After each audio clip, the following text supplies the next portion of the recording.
Hi everyone, నా పేరు Kasturayya. Welcome to my channel కస్తూరయ్యాస్ జర్నీ. ఈరోజు visiting places Kapil Theertham and Govindarajaswamy temple, Tirupati. ఇప్పుడు కపిల్ తీర్థం ఎలా చేరుకోవాలో చూద్దాం.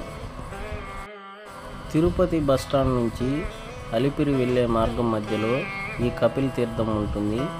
తిరుపతి బస్టాండ్ నుంచి అలిపిరి వెళ్ళే బస్సెస్ లేదా షేర్ ఆటోస్లో ఈ కపిల్ తీర్థం చేరుకోవచ్చు. అలిపిరికి వెళ్ళే రోడ్డు మార్గం మధ్యలో కపిల్ తీర్థం ఆర్చి కనబడుతుంది. ఈ ఆర్చికి కుడివైపునే ఈ కపిల్ తీర్థం జస్ట్ వాకింగ్ డిస్టెన్స్లోనే ఉంటుంది. లోపలికి రాగానే ముందుగా మనకు శ్రీ అభయాంజనేయ స్వామివారి టెంపుల్ కనబడుతుంది. రాండి, దర్శించుకుందాం. నా దర్శనం పూర్తయింది. పదండి, లోపలికి వెళ్దాం.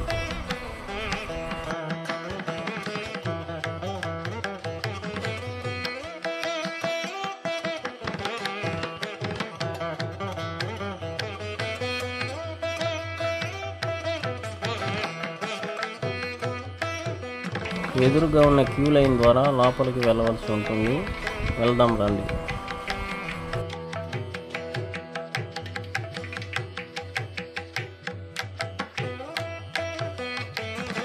నేను వచ్చిన టైం సమ్మర్ అవడం వలన ఇప్పుడు వాటర్ ఫాల్ లేదు. మీరు వాటర్ ఫాల్ ఎంజాయ్ చేయాలనుకుంటే నవంబర్ టు జనవరి మధ్యలో ఇక్కడ వాటర్ ఫాల్ ఉంటుంది.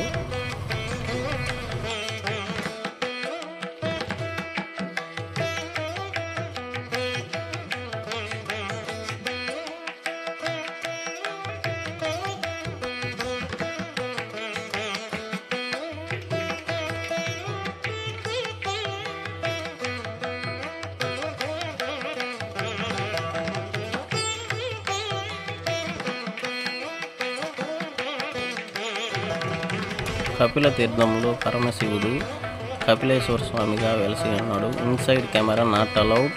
లోపల ఆలయంలో ఇలా స్వామివారు దర్శనమిస్తారు.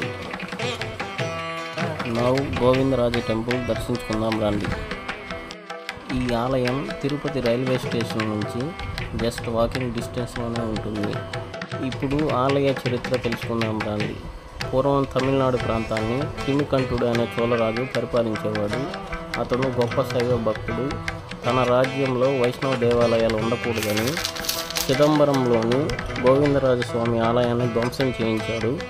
శ్రీదేవి, భూదేవి సహా స్వామివారి విగ్రహాన్ని పెకలించి సముద్రంలో పడవేశాడు. కాలం తర్వాత ఈ విగ్రహం వైష్ణవుల కంటపడింది. మళ్ళీ ఈ విగ్రహం రాజుకు తెలిస్తే ధ్వంసం చేయిస్తారని భావించి ఏనుగుల ద్వారా ఈ విగ్రహాన్ని తిరుపతికి తరలించారు. ఎక్కువ దూరం ప్రయాణించడం వల్ల స్వామివారి విగ్రహానికి పగుళ్ళు ఏర్పడ్డాయి. పగుళ్ళు ఏర్పడిన విగ్రహం పూజకు పనికిరాదని భావించి సున్నంతో స్వామివారి విగ్రహాన్ని అచ్చిపోయించి సున్నంతో కొత్త విగ్రహాన్ని తయారు చేశారు. సున్నంతో తయారు చేసిన విగ్రహానికి అభిషేకం చేస్తే కరిగిపోతుందని భావించి అప్పటి నుంచి అభిషేకం నిషేధించారు. ఈ సున్నపు విగ్రహాన్ని ఆలయంలో ఉత్తరం వైపున ప్రాణప్రతిష్ఠ చేశారు. అయితే పగుళ్ళు ఏర్పడ్డ విగ్రహాన్ని తిరుపతిలోని మంచినీటి కుంట అనే ప్రదేశంలో ప్రతిష్ఠించారు. ఈ మంచినీటి కుంట అనే ప్రదేశం విగ్రహం పెట్టినప్పటి నుంచి ఇప్పటి వరకు ఒక్కసారి కూడా ఇంకిపోలేదని, ఇదంతా స్వామివారి మహత్యమని భక్తులు చెప్పుకుంటున్నారు. తిరుపతిలోని మంచినీటి గుంట దగ్గర ప్రతిష్ఠించిన విగ్రహం ఈ విధంగా ఉంటుంది.